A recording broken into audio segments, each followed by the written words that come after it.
Cumprimento a todos com a paz de nosso Senhor e Salvador Jesus. Sejam muito bem-vindos ao canal Abrajaula, a mais uma pré-aula da Escola Dominical. Uma ferramenta que disponibilizamos para os irmãos no início da semana. Se você é novo por aqui e ainda não é inscrito em nosso canal, inscreva-se, ative o sininho para receber as notificações, um vídeo com reflexão bíblica, palavra de edificação, pré-aula da Escola Dominical, estudos sobre escatologia e muito mais. Deixe seu like, compartilhe boas coisas, compartilhe boas novas. Vamos à nossa pré-aula de hoje. Nesse quarto trimestre de 2019, o último do ano, estamos estudando uma revista de escola dominical que tem por tema o governo divino em mãos humanas, a liderança do povo de Deus, em 1ª e 2ª Samuel. Na lição que será ministrada no domingo, dia 8 de dezembro de 2019, estaremos estudando o referido assunto, o pecado do homem segundo o coração de Deus. E nesta lição, aprenderemos o que significa ser um homem ou uma mulher segundo o coração de Deus. Se você não sabe, fica aí até o final do vídeo e aprenderemos nesta lição. Descreveremos o ambiente em que Davi pecou e faremos aqui uma importante distinção entre pecado e tentação. Por fim, pontuaremos sobre os pecados de Davi cometidos nesse momento específico de sua vida.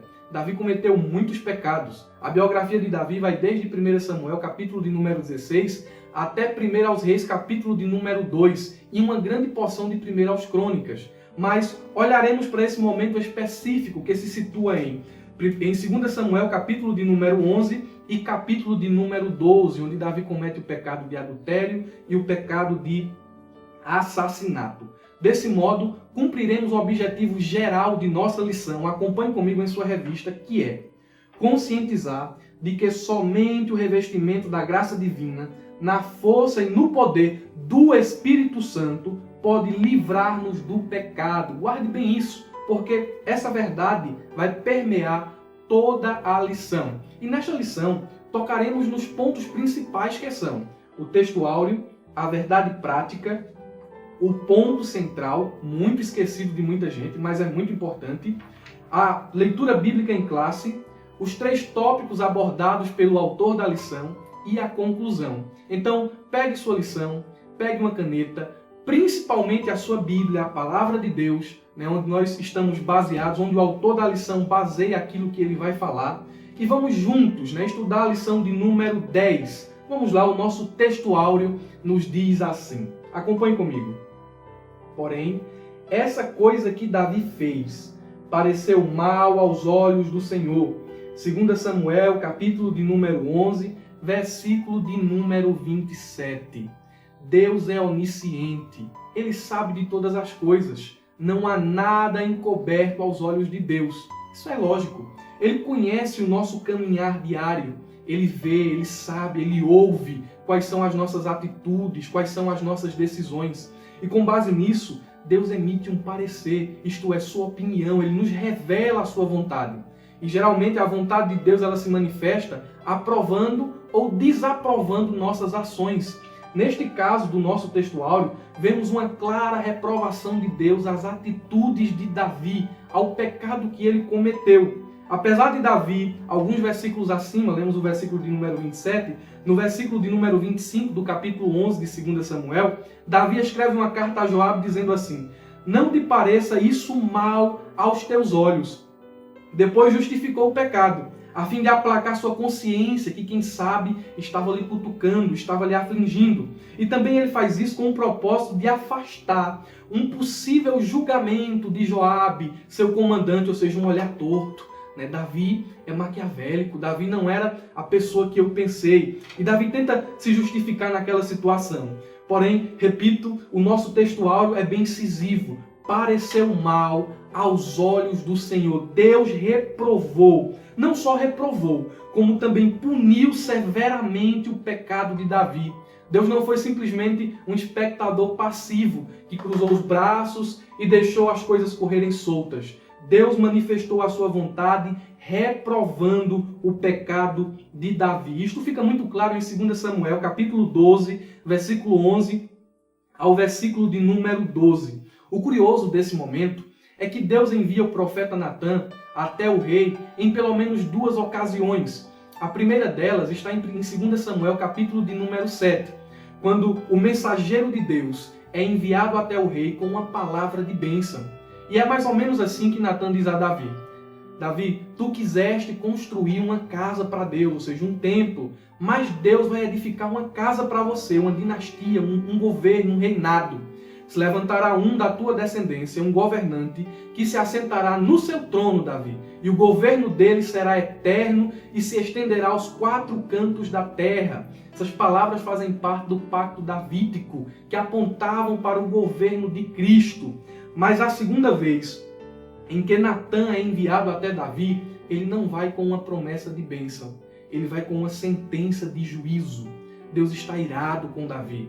Deus havia reprovado as atitudes de Davi. Deus faz questão que Davi saiba. E Natan chega até Davi, isso está no capítulo de número 12 de 2 Samuel, e Natan diz algo do tipo assim: Davi, enquanto você viver, a espada do Senhor jamais se apartará de sua casa. Ou seja, se prepare, Davi. Deus está com um chicote na mão e ele vai bater. Devemos entender uma coisa: Deus ele é fiel para cumprir sua palavra. Seja uma promessa de bênção, uma promessa de abençoar, ou seja, uma promessa de castigar. E nosso textual está nos comunicando que nada está oculto aos olhos de Deus. Há coisas que fazemos e tentamos cauterizar a nossa mente. Tentamos enganar as outras pessoas, mas não podemos enganar a Deus. Ele reprova o pecado.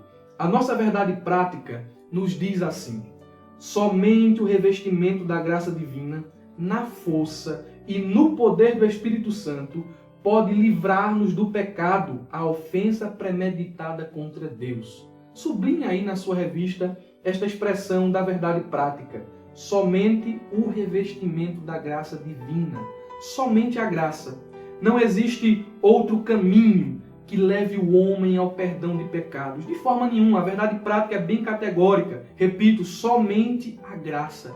Nos nossos dias, vemos uma ignorância espiritual que é compartilhada por todas as gerações, né? Desde o início da criação. É mais fácil acreditar na mentira do que acreditar na verdade. E muitos são aqueles que são levados por falsos ventos de doutrinas. E as falsas religiões, elas apresentam um paliativo, uma alternativa à graça de Deus. Como assim?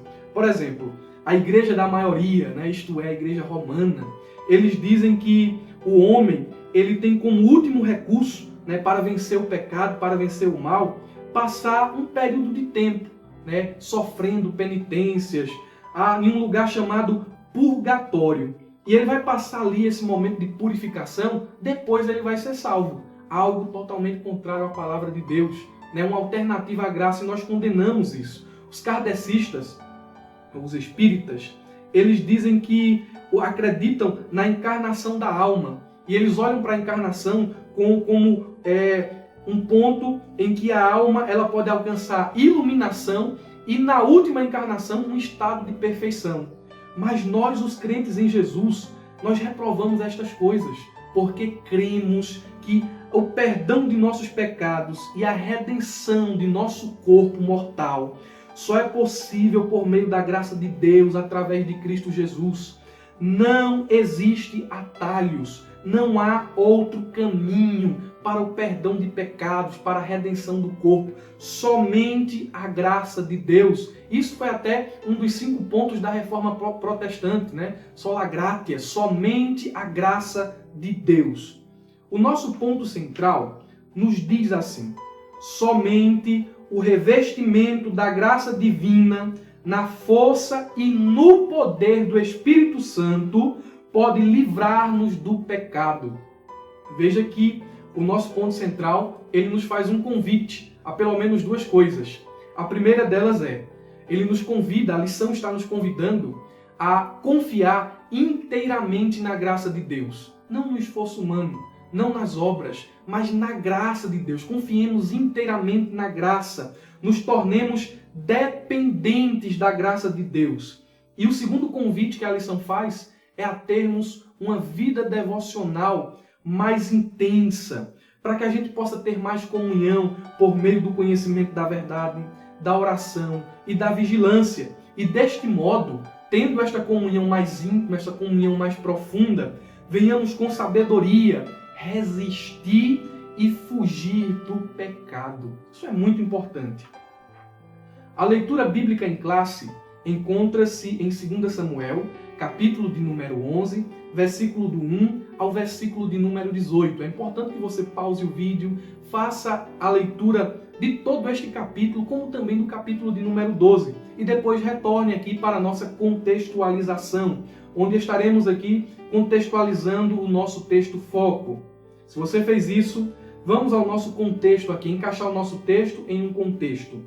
Fazendo uma retrospectiva dos capítulos anteriores, é fácil perceber que após um período de exílio, Davi ele vinha numa crescente que ninguém poderia imaginar. Ele vinha subindo um degrau após o outro. Por exemplo, vemos Davi sendo ungido rei em Hebrom sobre toda a tribo de Judá. Está no capítulo 2 de 2 Samuel. Sua casa ia se fortalecendo e seu nome ia se propagando mesmo em meio aos seus opositores políticos. Isso pode ser visto no capítulo de número 3. Sua integridade vinha se provando cada vez mais imaculada. Capítulo de número 4.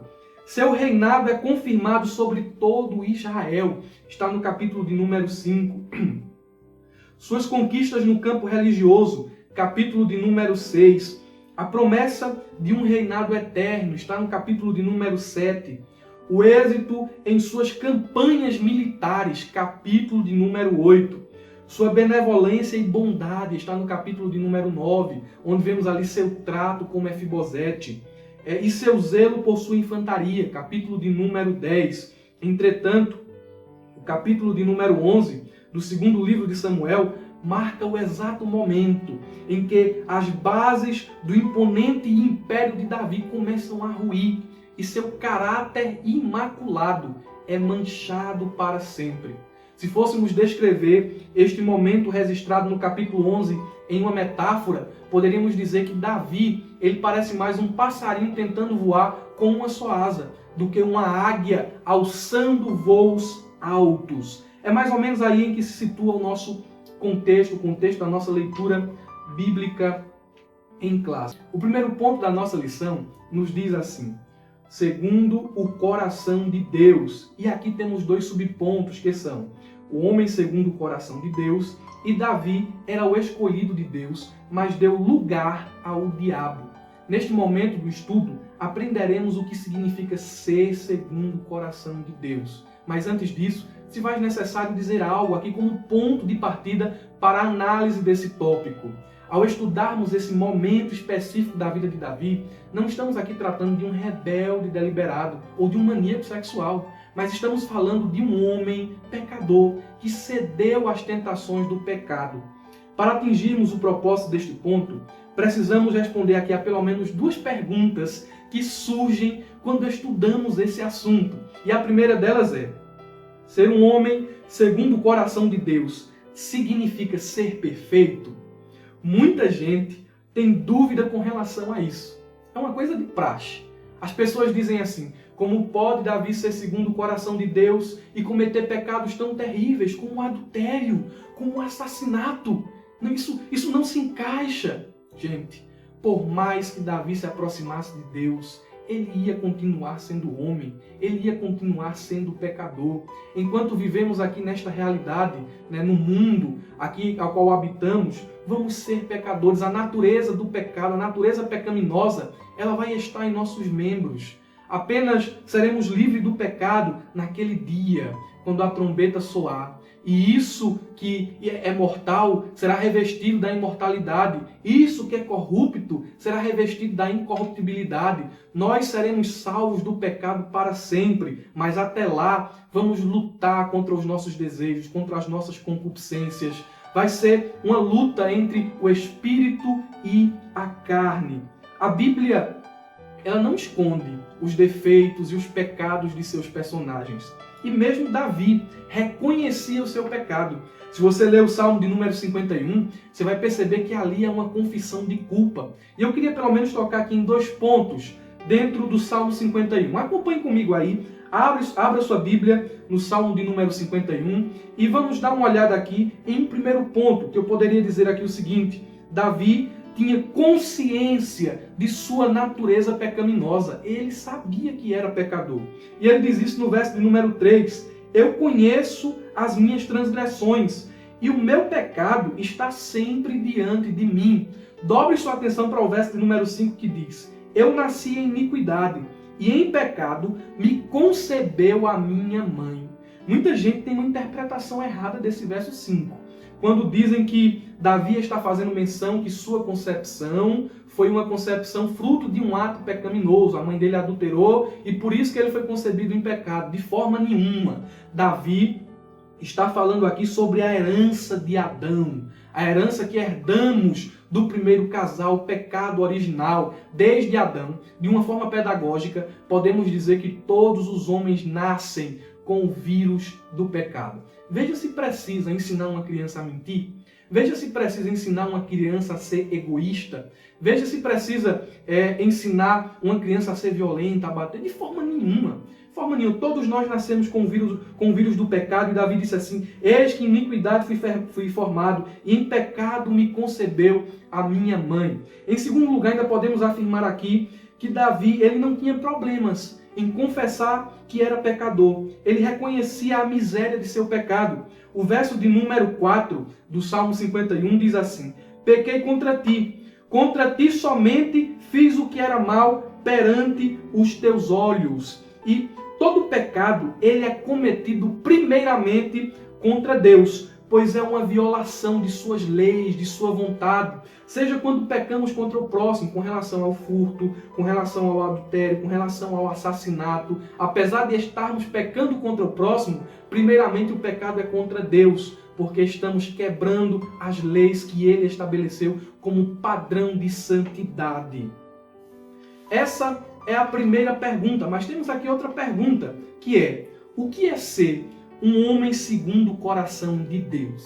Quando olhamos para a vida de Davi, entendemos que há algumas verdades fundamentais sobre aquilo que significa ser um homem segundo o coração de Deus. Vamos tentar responder, melhor dizendo, essa pergunta, olhando para a vida de Davi. E eu separei aqui pelo menos 4 pontos. O primeiro deles é: ser um homem segundo o coração de Deus não é resultado de méritos próprios, mas da graça de Deus. Davi era um homem segundo o coração de Deus porque ele agia de acordo com a vontade de Deus. Ele era atento àquilo que Deus queria.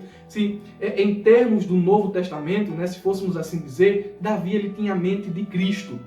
Mas como vimos, Davi ele era um homem perfeito. Davi era falho. Porém, ele sabia que dependia da graça e do poder do Espírito Santo para que o seu coração estivesse alinhado com o coração de Deus. Não há mérito nenhum nosso. Deus é quem guia os passos, Ele é quem diz o caminho, Ele é quem estabelece as leis, Ele é quem revela a sua perfeita e amorosa vontade. E qual é a nossa singela e humilde contribuição nesse processo? Simplesmente a obediência. Não há mérito em obedecer. É só uma forma de gratidão. Nós obedecemos em forma de gratidão por tudo aquilo que Ele fez, por tudo aquilo que Ele é. Em segundo lugar, ser um homem segundo o coração de Deus é ser plenamente satisfeito no Senhor. É entender que a vontade divina prevalece sobre a vontade dos homens. E isso inclui a nossa própria vontade. Se você ler o Salmo de número 131, você vai perceber que Davi ele estava plenamente satisfeito em Deus. Davi não estava buscando grandes realizações. Ele estava seguro nos braços de Deus. Olha o que diz o Salmo 131. Senhor, o meu coração não se elevou, nem os meus olhos se levantaram. Não me exercito, não busco grandes coisas, grandes assuntos, nem em coisas muito elevadas para mim. De certo, fiz calar e sossegar a minha alma. Qual criança desmamada para com a sua mãe, tal é a minha alma para comigo. Espera, Israel, no Senhor, aleluia. Desde agora e para sempre, ele estava plenamente satisfeito em Deus. E isso nos leva ao terceiro ponto. Ser um homem segundo o coração de Deus é crer na soberania absoluta do Senhor sobre todas as coisas. É descansar nele, é confiar nele, é esperar nele. Davi, ele tinha tanta confiança em Deus, em todas as circunstâncias, que ele escreve no Salmo de número 3, o verso 5. Deito-me e pego no sono, acordo, porque o Senhor me sustenta. Ele está no controle de tudo, Ele está no início do dia quando acordo, Ele está no fim da noite quando me deito, Ele está controlando todas as situações e nele eu descanso. Por fim, podemos concluir que ser um homem segundo o coração de Deus, preste atenção nisso, é saber esperar. Davi sabia esperar o tempo de Deus. É saber obedecer. Davi sabia obedecer. Mas quando ele caiu em desobediência, ele revelou outra qualidade do que é ser um homem segundo o coração de Deus. É aceitar ser corrigido pelo Senhor. Então, respondendo essas duas perguntas, cumprimos aqui o objetivo do primeiro tópico da lição. O segundo ponto de nossa lição nos diz assim: o ambiente em que Davi pecou. E aqui também temos dois subpontos, que são criando um ambiente propício ao pecado e, em segundo lugar, os meios que contribuem para a prática do pecado. E nesse momento do nosso estudo, faremos uma distinção entre tentação e pecado. E em seguida, mostraremos que mesmo o homem segundo o coração de Deus está sujeito a pecar. Falamos sobre isso no primeiro ponto, mas aqui desceremos a considerações mais específicas.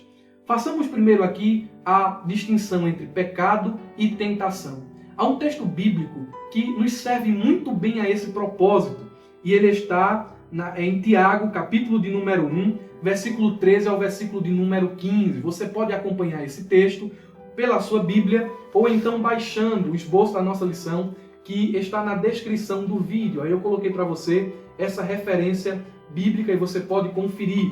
Ela nos diz assim: quando alguém for tentado, jamais deverá dizer: estou sendo tentado por Deus, pois Deus não pode ser tentado pelo mal, e a ninguém tenta. Além de existir uma diferença entre tentação e pecado, existe uma diferença entre tentação e provação. Deus prova os homens com o intuito de aperfeiçoar a fé, como ele fez com Abraão, mas nunca veremos na Bíblia Deus tentando alguém, porque tentar é fazer um convite para o mal, e Deus não convida ninguém para o pecado. Então é importante que você entenda essa diferenciação. O prosseguir do versículo diz assim: cada um, porém, é tentado pela própria concupiscência, sendo por esta arrastado e seduzido. Então, a cobiça ou a concupiscência, tendo engravidado, preste atenção nessa metáfora, tendo engravidado, dá luz ao pecado. E o pecado, após ter se consumado, gera a morte. É interessante Tiago utilizar a metáfora da concepção ou da gestação para elucidar essa verdade espiritual. A gestação é o resultado da união entre um homem e uma mulher, onde em comum acordo eles se juntam para dar luz a um novo ser humano, formar uma família. E Tiago está nos dizendo aqui que quando a minha vontade, o meu querer, se une à concupiscência, cede à natureza pecaminosa que habita nos meus membros, ela dá luz ao pecado. Ou seja, começamos a planejar, começamos a pensar formas de pecar, premeditar o pecado. E desta forma, o pecado o texto diz aqui, dá a luz ao pecado. O pecado, a nossa mente engravida. Podemos assim prosseguir o fluxo do raciocínio segundo Tiago, nossa mente engravida. E quando o pecado é consumado, ou seja, quando o pecado ele vem à tona, isso gera morte espiritual em nós. É por aí que podemos entender aquilo que Tiago está escrevendo. E podemos aqui ainda dizer que, por meio desse exemplo, extraímos que o pecado é algo que escolhemos fazer. O pecado não pode ser cometido sem que eu me considere pronto para isso. É uma iniciativa minha, é algo que eu escolho fazer. E quando olhamos para a vida de Davi, nesse momento específico, entendemos que a vontade de Davi se uniu às suas concupiscências, isto é, ele cedeu à tentação e pecou contra Deus e contra o próximo. Tentação não é pecado. Todo mundo pode ser tentado, mas nem todo mundo que é tentado comete pecado. Só comete pecado aquele que cede à tentação. Jesus foi tentado, porém não pecou, porque não cedeu à tentação. no ato do pecado de Davi, quando ele cede ao convite para fazer o mal, percebemos que ele quebra aqui, no mínimo, 3 mandamentos. O 6º mandamento, não matarás. O 7º mandamento, não adulterarás. O 10º mandamento, não cobiçarás. Davi cedeu à tentação. O diabo, ele nos engana com os prazeres, mas nos cega para as consequências. Davi estava ocioso, conforme nos diz o capítulo de número 11. Ele estava andando pelos palácios, próximo ao crepúsculo, ao entardecer, e ele viu aquela mulher tomando banho, ele não desviou seus olhos, ele passou a olhar, e os olhos são a janela da alma, e a cobiça começou a crescer dentro do coração de Davi, e ele começou a tomar nota. Quem é esta mulher? Quem é esta mulher?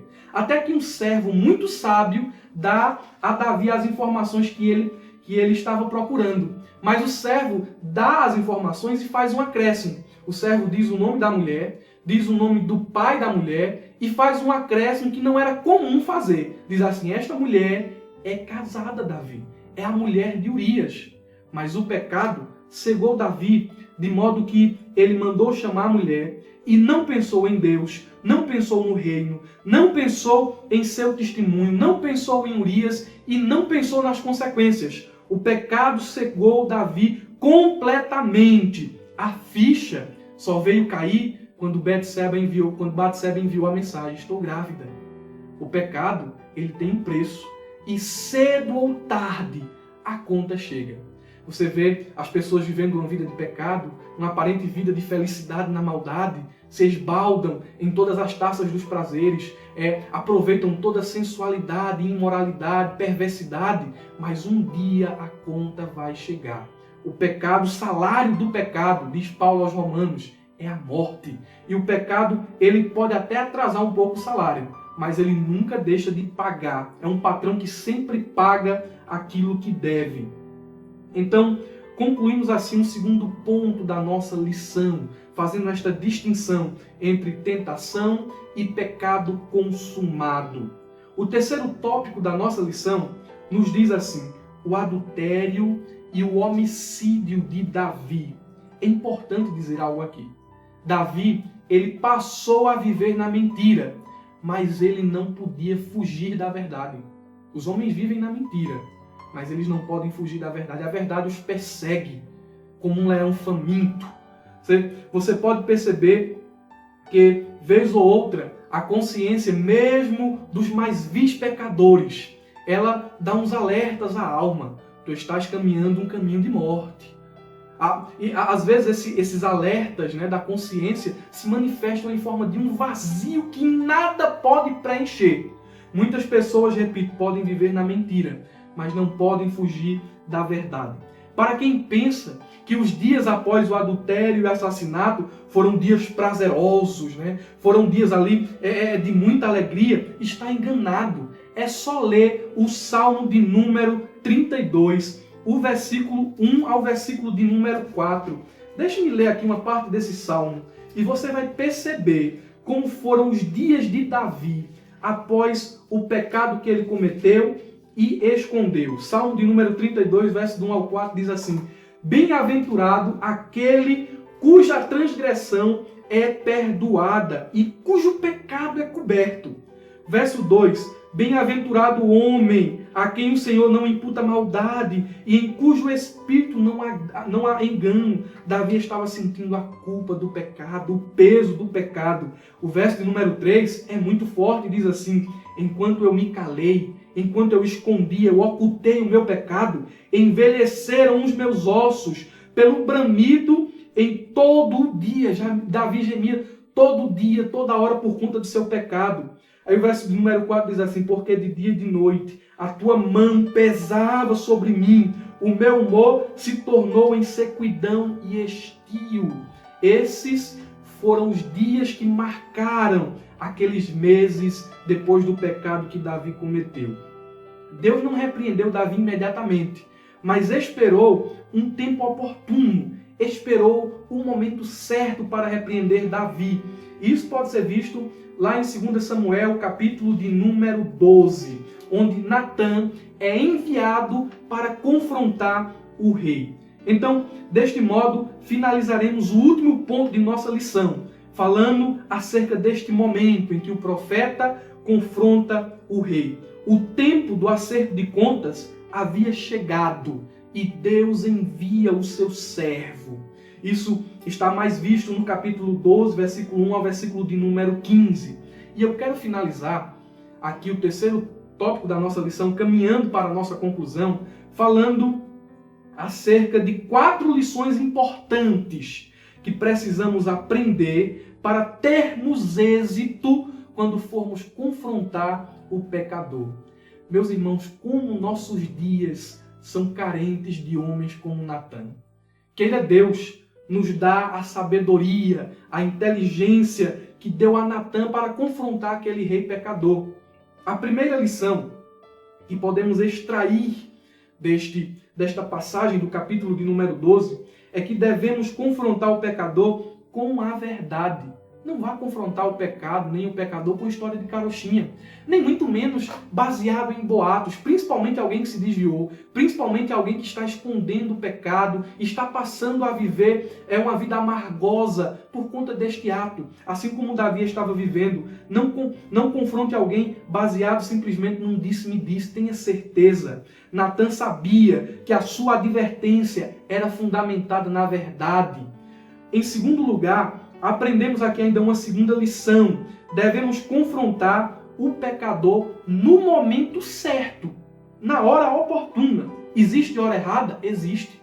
Claro que existe. Muitas pessoas são confrontadas na hora errada e, como resultado disso, se aprofundam ainda mais no erro, porque cristãos precipitados se apressam em fazer algo impelidos pela emoção ou pela falta de sabedoria. Já pensou você corrigir alguém na frente das pessoas? Você constranger alguém na frente de pessoas importantes? É um momento errado. Se você prestar atenção, estava só Natan e Davi. Foi um momento ali muito oportuno para que Natan ele confrontasse o rei. Ele esperou o momento certo.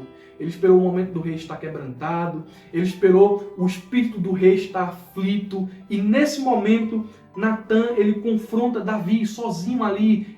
Davi e Natan em seu palácio. Em terceiro lugar, considero a lição mais importante. Devemos confrontar o pecador com palavras sábias. A atitude de Natan, confesso, me impressionou. Natan ele desarma Davi completamente. Se você prestar atenção, o pecador ele sempre anda armado. Se você argumenta uma coisa, ele tem 4 argumentos para desfazer o seu. Mas Natan ele foi cirúrgico, ele foi preciso em suas palavras. Ele não chegou para Davi e disse assim: você está em pecado, você está pecando. Ou disse algo do tipo: você é uma vergonha. De forma nenhuma. Ele utilizou um método muito prudente. Toda palavra foi cuidadosamente planejada, até mesmo a abordagem. Leia comigo o capítulo de número 12 de 2 Samuel. Você vai entender a precisão das palavras de Natan e a sabedoria contida nelas. Capítulo 12, versículo de número 1 diz assim: E o Senhor enviou Natan a Davi, e entrando ele a Davi, disse-lhe: havia numa cidade 2 homens, um rico e o outro pobre. O rico tinha muitíssimas ovelhas e vacas, mas o pobre não tinha coisa nenhuma, senão uma pequena cordeira que comprara e criara. E ela havia crescido com ele e com seus filhos igualmente. Do seu bocado comia, e do seu copo bebia, e dormia em seu regaço, e a tinha como filha. E vindo o viajante ao homem rico, deixou este de tomar das suas ovelhas e das suas vacas para guisar, para o viajante que viera a ele, e tomou a cordeira do homem pobre e a preparou para o homem que viera a ele. Versículo de número 5.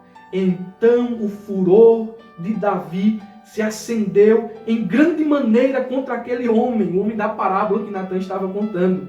E disse Natan, vive o Senhor, e disse a Natan, Davi disse a Natan, vive o Senhor, que digno de morte é o homem que fez isso, e pela cordeira tornará a dar quadruplicado, porque fez tal coisa, porque não se compadeceu.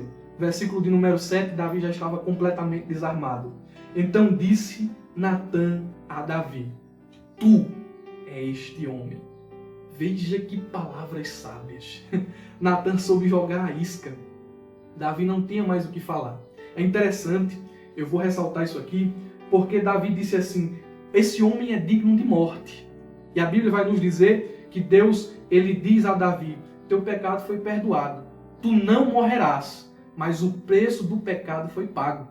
E o preço foi pago aqui quadruplicadamente. Pela morte de Urias, Deus matou o filho com Betseba, Amon morreu, Absalão morreu e depois Adonias morreu. Veja, 4 filhos de Davi. Realmente o preço foi pago quadruplicadamente. Mas perceba as palavras de Natã: tu é esse homem. Davi foi completamente desarmado. Precisamos confrontar o pecador com palavras sábias, sempre submissos à verdade, sempre submissos à palavra de Deus. Em quarto lugar, devemos confrontar o pecador com coragem. Lembre-se de que Natã foi enviado por Deus e é dele que vem a nossa coragem. Não se preocupe em perder uma amizade, em perder um bom negócio, em perder um amigo. Se Deus manda, faça, porque Deus honra a verdade. Essas são as 4 lições que aprendemos aqui em 2 Samuel, capítulo de número 12, para termos êxito ao confrontar o pecador. Quero recapitulá-las. Devemos confrontar o pecador com a verdade. Devemos confrontar o pecador no momento certo. Devemos confrontar o pecador com palavras sábias. E devemos confrontar o pecador com coragem. Deste modo, chegamos ao final de mais uma lição. Portanto, só nos resta agradecer ao Senhor por este momento que passamos aqui e desfrutamos de sua palavra. Mas antes de concluir, eu gostaria de pontuar aqui algumas lições que aprendemos na nossa aula hoje. A primeira delas é: mesmo os escolhidos são tentados e estão sujeitos a pecarem. É a primeira lição, a primeira verdade que aprendemos com essa lição. Segundo, o tempo não apaga pecado escondido e não confessado. É preciso se arrepender e é preciso confessar os nossos pecados. Aliás, só existe uma coisa que afasta Deus do seu povo, e não é o pecado. Irmão Murilo, não é o pecado? Não, não é o pecado. Mas sim o pecado não confessado. Isso afasta Deus do meio do seu povo. Em terceiro lugar, todo pecado tem consequências. Todo pecado tem consequências. Sejam as consequências naturais do pecado ou as consequências espirituais. Como assim consequências naturais? O fruto de um adultério pode ser uma doença sexualmente transmissível, pode ser um filho indesejado. São consequências do pecado, consequências naturais. Mas há também as consequências espirituais, como vemos aqui no caso de Davi. Deus pesou a mão sobre Davi. O filho dele com Betseba morreu. Amon morreu. Absalão morreu, Adonias morreu. O que é isso aqui? Foi uma severidade que Deus imputou ao pecado de Davi. Em quarto lugar, a graça de Deus é maior do que o nosso pecado. E Deus está sempre disposto a nos perdoar mediante um arrependimento sincero de nossa parte. Se você chegou até aqui e está vivendo uma vida de pecado, e o pecado tem consumido a tua alma, e tu não sabe o que fazer, sabe como resolver essa situação? Confesse seus pecados ao Senhor. Se renda a Ele. Diga a Ele. Se for preciso, dê nome aos pecados. Diga: Senhor, fiz isso, fiz isso, fiz isso, fiz isso. Se arrependa de todo o coração. E você vai gozar da paz e da comunhão que vem com o perdão divino. E podemos dizer aqui, em quinto lugar, precisamos de amigos como o profeta Natã, que nos digam a verdade com sabedoria e nos confrontem se por acaso os nossos pés estiverem se desviando dos caminhos do Senhor. Se cerque de pessoas que amam a Deus. Se cerque de pessoas como Natã, que não vão temer lhe dizer a verdade. Eu não falo aqui de ser grosseiro, mas de ser verdadeiro, de dizer quando estamos errados, de não acariciar os pecados que nós cometemos em nome de amizade. É meu amigo, eu não vou dizer nada. Isso não é amigo. Amigo é aquele que ajuda o outro a chegar mais perto de Deus. Dessa forma, quero agradecer por você ter nos acompanhado em mais uma pré-aula. pedir que se inscreva em nosso canal e deixe o seu like. Compartilhe boas coisas, compartilhe boas novas e abra a jaula. A paz do Senhor Jesus para você.